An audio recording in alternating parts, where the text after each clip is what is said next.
Well, it's been a while since I've done this. I'm going to do a second video this morning. It's warmed up quite a bit. It's fairly warm out here in my yard this morning, YouTube. So what I'm going to do is I'm going to turn the video around here. I'm working on a customer's knife that has come in, and he's got some severe damage to this knife, but he wants me to put in a sharpening choil. So I've already got it in the vise. And I'm going to try and turn this around. I haven't done this in a long time where I actually show you work from my perspective, and I'm going to try and get it set up, and we're going to see how this works. I already started doing a sharpening choil. So before I start fixing this knife, so you guys know I put in sharpening choils. You guys know that. I'll put in a sharpening notch. On this one, it's going to be a little bit more substantial. Because of the way cold steel fucks theirs up so badly. I don't see how you can do it that badly. So I'm looking for something I can use a pointer just to kind of describe how I do it. Now, I'm not going to take you along for the entire journey on how this is a lot of work. It's going to take a little while. I'm going to do it all by hand, and I've got some tools to do this with. I mean, I'm not saying it's a lot of work. It's not going to be, when I say it's a lot of work, it's not going to be that time consuming, or it would be prohibitively expensive and people wouldn't be able to pay to do it. It's still going to be cheaper for me to do this and resharpen the knife and take out the damage on this blade than for him to buy a new knife, because the new recons are, looked it up, I think they're $160 now, and it's still going to be less. I think I'm charging this guy about I'm charging him $60, $50 to do this. So, you know, with the sharpening and everything. So, let me get this pulled back and let's see if I can't show you how I do this. Just a little perspective on how I do it. I would like keep in mind I've already started, so I've got my initial notch cut in where I'm going to bring it back to, and then I'll explain how I'm going to do it. All right. So, when I do this, and I don't know if you're going to be able to see. Let's see if I'm able to do some of this work like this. So I have these little diamond files, and what I do is, you see how this now, see this little notch right here? Get it focused back in here. I don't want to try and fall over. Let's try and keep this from falling over. This little notch that you see here, I've cut this notch in right here myself, and I use this little round diamond file. Now what I'm going to do is I'm going to cut this notch down to the point where I match this one that they've put in. Now the thing that doesn't make sense is they have a notch in already, but it's behind this big heavy ricasso back here, this big end point of the blade. So what I've done is I've taken this round file. What I do is I just get in here, and let me see if I can keep it from, let me see if I can lock in the autofocus. What I do is I'll get in here, and I'll get this, and I'll cut it down to the point where I just want to keep this from falling over. Let me see if maybe I can stand these rear legs up a little bit further than the front legs. Keep it from falling over. And what I'll do is I'll just, now what I do is I find the end of the usable edge, because I don't want to waste any of this guy's usable edge. And so I'll just take this down, and then I start bringing this down. And I'm just going to flatten this down, and I'm just going to knock this out, and I'm just going to round this out. So, once I get this nice and rounded out here, it's just going to be a little dip down in here, and that's just basically what the sharpening notch is going to be. And I'll use the angle of this to cut this out. Now, like I said, I am not going to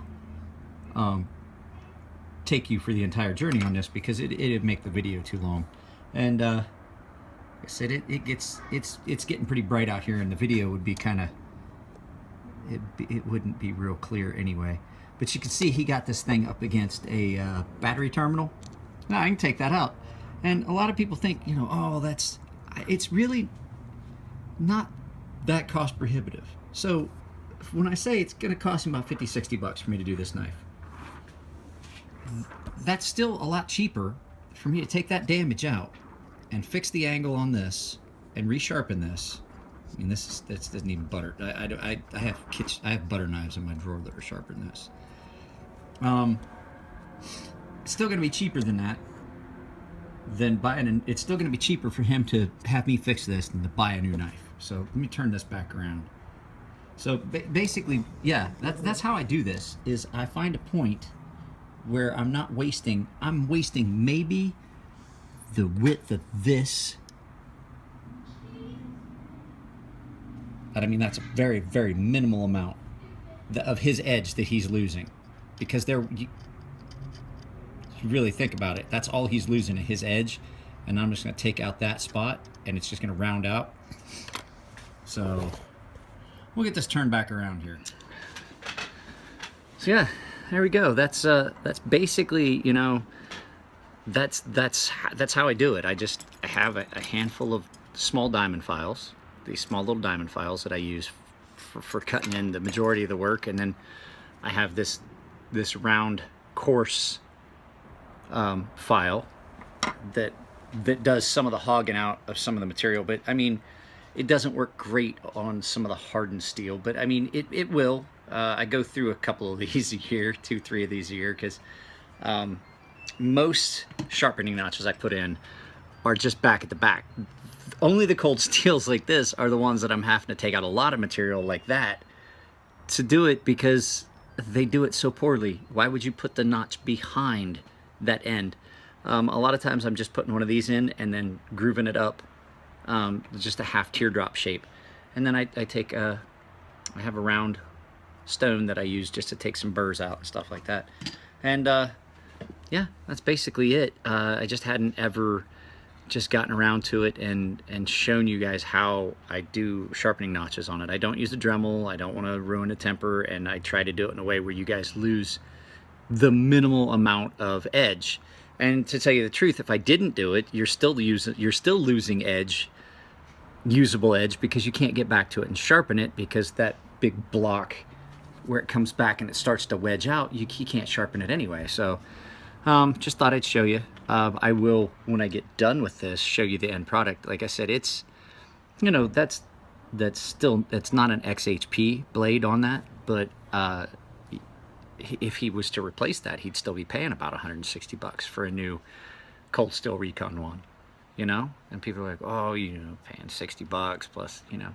Even if he was going to pay 60 bucks for me to sharpen that, and I think it's about 10 bucks one way to get a knife to me, and then 10 bucks back. So you're paying about $20 round trip shipping.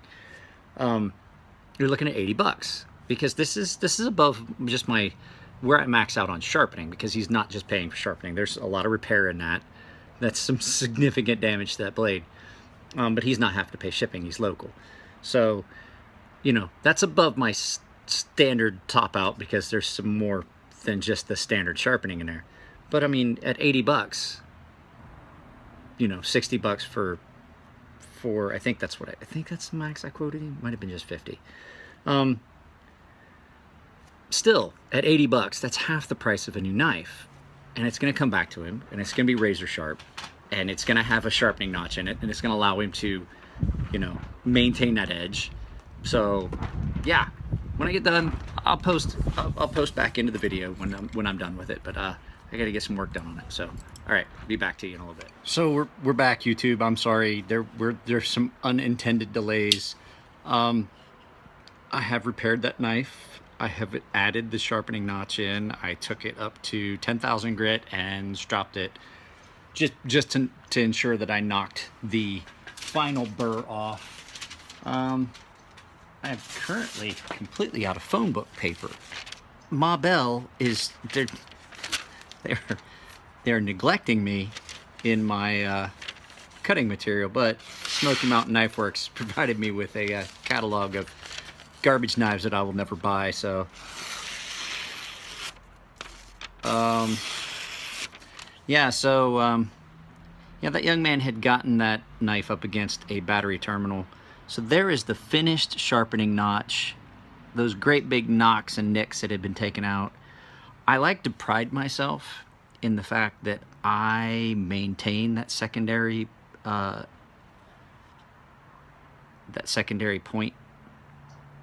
which is what a Tanto needs. That secondary point lets you break the surface tension. That's what they're good for. That's what allows you to do that snap cut. That's what this is for. I did this freehand, and then I broke my 10,000 grit flat stone. So I actually laid this in the Edge Pro and married the edge up just to get that final 10,000 grit. I've got to order another flat stone for... Oh, so since I talked to you guys about things that you should and shouldn't do with water stones, my God, I need a haircut. If you have nigiri stones or chaucera stones, I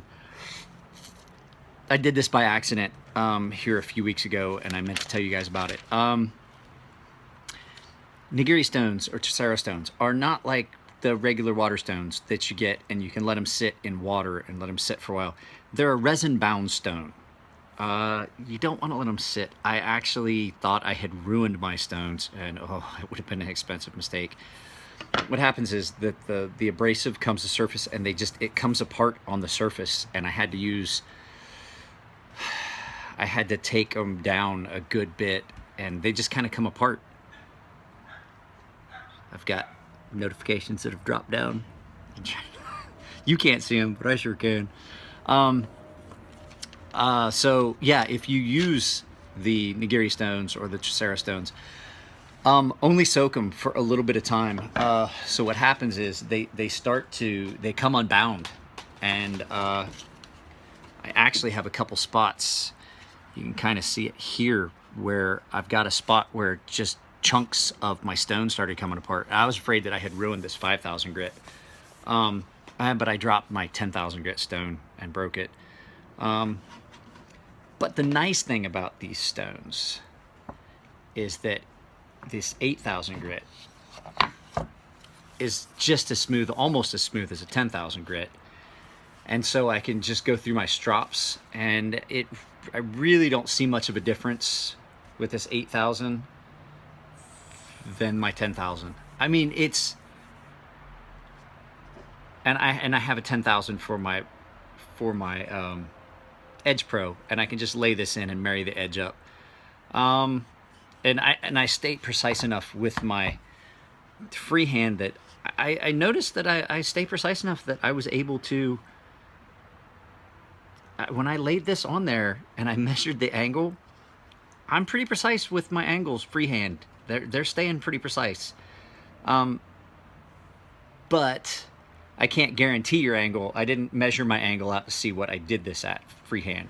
So like if you were gonna ask me for an angle, like a specific angle to sharpen, I would probably have to do it on the Edge Pro, because when I sharpen, like I sharpened a bunch of knives for Elliot this morning. I don't know what angle I sharpened those at.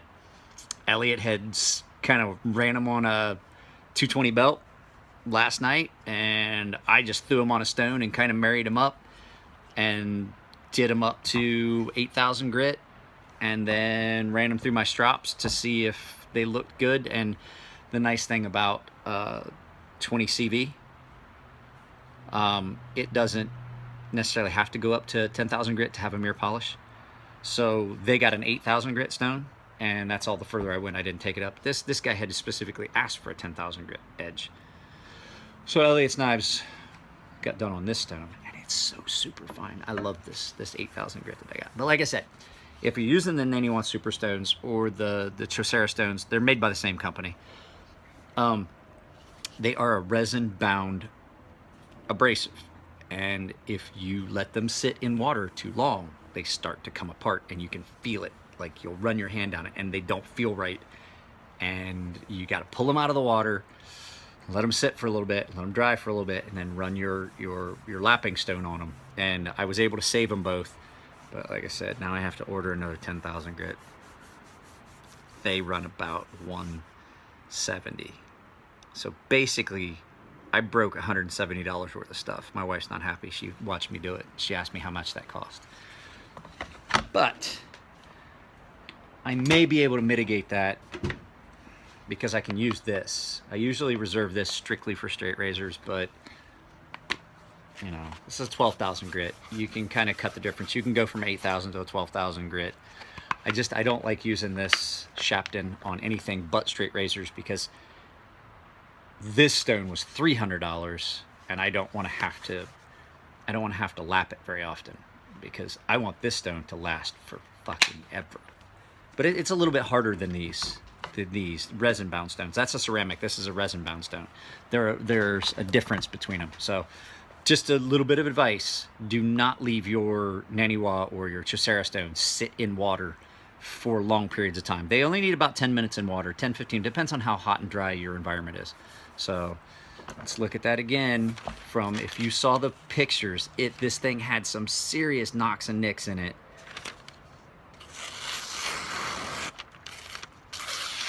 Now I say Smoky Mountain Knife Works does have case knives, and there's some nice there's some nice case knives that I would like to have.